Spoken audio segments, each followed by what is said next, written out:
Dan untuk menjelaskan latar belakang dari penelitian kami, saya serahkan kepada Iren.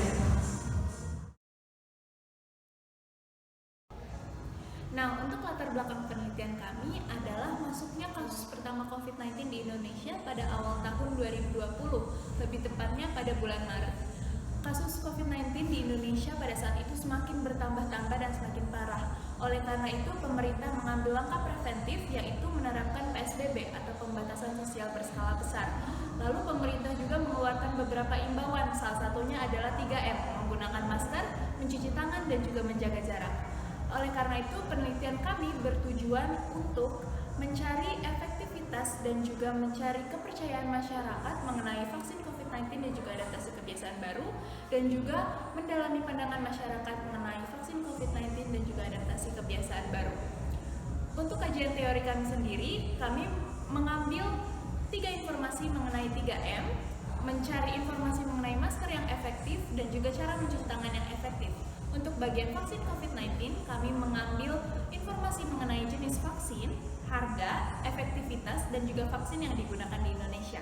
Untuk pandangan masyarakat sendiri, kami mencari tahu pandangan apa saja yang terdapat di masyarakat. Karena seperti yang kita tahu, beberapa pandangan masyarakat mengenai vaksin COVID-19 dan adaptasi kebiasaan baru ini menimbulkan beberapa konflik, terutama di antara masyarakat yang pro terhadap kebijakan pemerintah dan juga yang sangat kontra terhadap kebijakan pemerintah. Untuk bagian selanjutnya, saya serahkan kepada rekan saya, Surwangi Resti.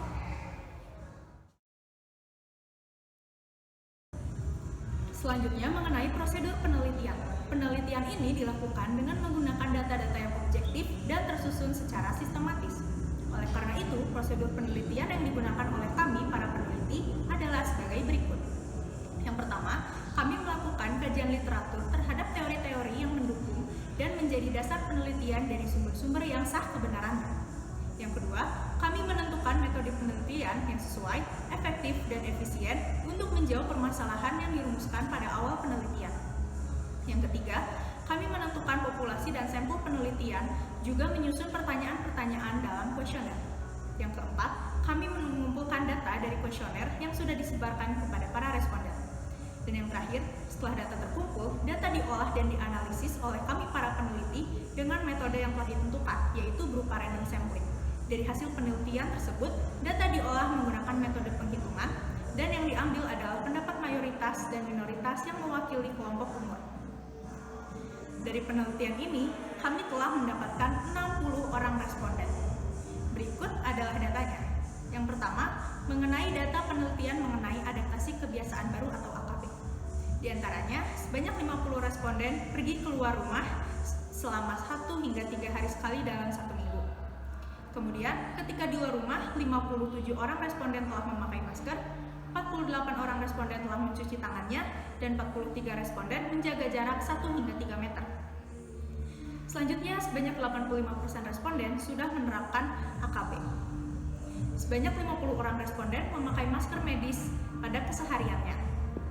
Kemudian, untuk membersihkan tangan, 50 orang memakai air bersih dan sabun, 37 orang menggunakan hand sanitizer, dan 9 orang menggunakan tisu basah. Terkait keefektifan penerapan AKB di masyarakat, sebanyak 36,7 responden memberi angka 4 dari 5. Yang selanjutnya adalah data penelitian mengenai vaksin COVID-19. Yang pertama, sebanyak 53 orang responden mengetahui vaksin yang bermerek Sinovac. Kemudian, sebanyak 61,7% responden tidak mengetahui kandungan dari vaksin Sinovac. Sebanyak 73,3% responden mendapatkan informasi mengenai vaksin melalui sosial media, seperti Instagram, Twitter, Facebook, dan lain sebagainya.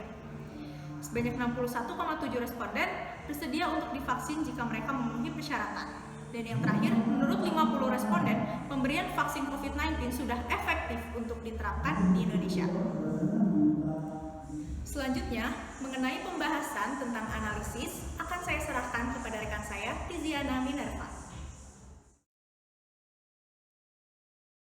Halo semuanya, di sini aku akan menjelaskan mengenai hasil analisis dari data penelitian. Yang pertama, adanya 3 kelompok di dalam masyarakat, kelompok yang pro, kontra, dan juga bersikap tidak peduli atau acuh. Yang kedua, bahwa kebanyakan masyarakat merasa bahwa AKB itu sudah efektif diterapkan di lingkungan mereka. Namun, ada sebagian kecil dari masyarakat yang merasa bahwa AKB itu kurang efektif diterapkan di lingkungan mereka. Dan yang terakhir, sebagian besar masyarakat percaya dan mereka mau untuk divaksin. Ada sebagian kecil dari masyarakat yang mereka tidak mau divaksin dan juga masih antara tidak mau dan mau. Nah, untuk bagian kesimpulan akan saya serahkan kepada rekan saya, Tia Rama.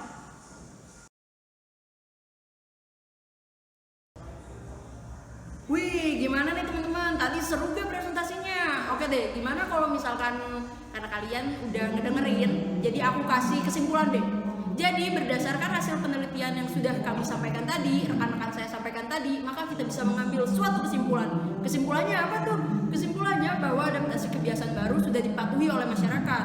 Tapi masyarakat mengeluhkan bahwa adaptasi yang berlaku cukup menyulitkan dan mengganggu ruang gerak mereka. Nah, jangan khawatir. Masyarakat siap untuk divaksin, jadi ya nggak usah khawatir deh.